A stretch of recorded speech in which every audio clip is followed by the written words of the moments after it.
Welcome to Astronomy with Josh. Today, we're going to be talking about how to line up a finder scope so when you go outside, you won't be dizzy in the sky. Woo! Keep it locked.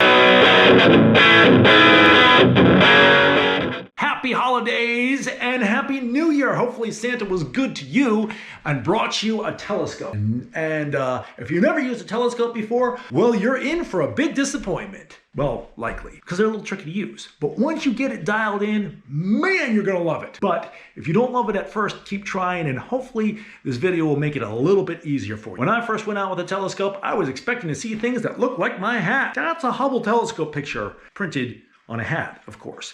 It takes a little while to get used to what's going on. And the first thing we wanna do is we wanna know where we're aiming that thing. Scopes usually do this in a variety of ways, usually with a little bitty telescope called a finder scope.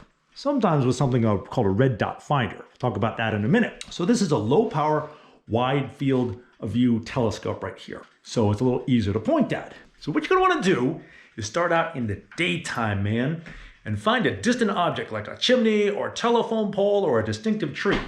Point the whole assembly towards it, look through the finder scope, get lined up there, and then check the eyepiece. A little hint, use the lowest power eyepiece that you have. If you look on it, see how this is 32 millimeters? That's a lower power than this one, which is 9 millimeters. So if you only have one eyepiece, that's okay, but if you have a couple, use the lowest power one you have. Then get it centered in the eyepiece, lock everything down, and then use these little screws on the side of the finder scope to move the crosshairs around and move the whole mounting around until this one is aligned with this one. Now maybe you have a red dot.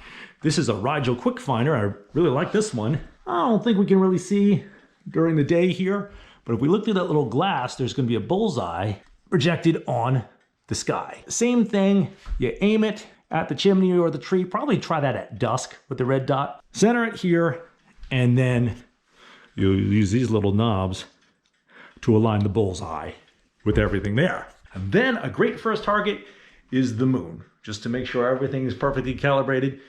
I mean, if the moon's not up, just go look at a star or whatever. But once you get everything lined up, you can certainly switch to a higher power eyepiece. A couple other tips to help you. Make sure the telescope has time to cool down. Refractors, this one uses lenses, tend to acclimate faster than reflectors, ones that use mirrors. Either way, it's a nice idea to let them outside just for a little bit, maybe about half hour, hour or so if it's real cold outside, and let them get, what's the word, equilibrated? I think used to it. So there's not a big thermal difference.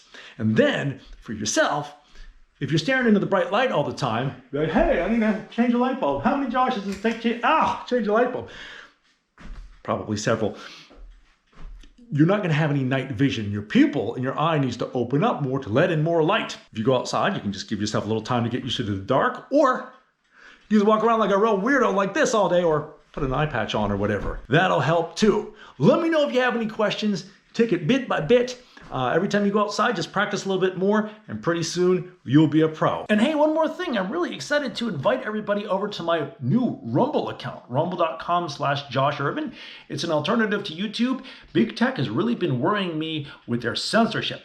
And this worries me both as an American, as somebody who thinks, and as a scientist. Censorship is bad all the way around.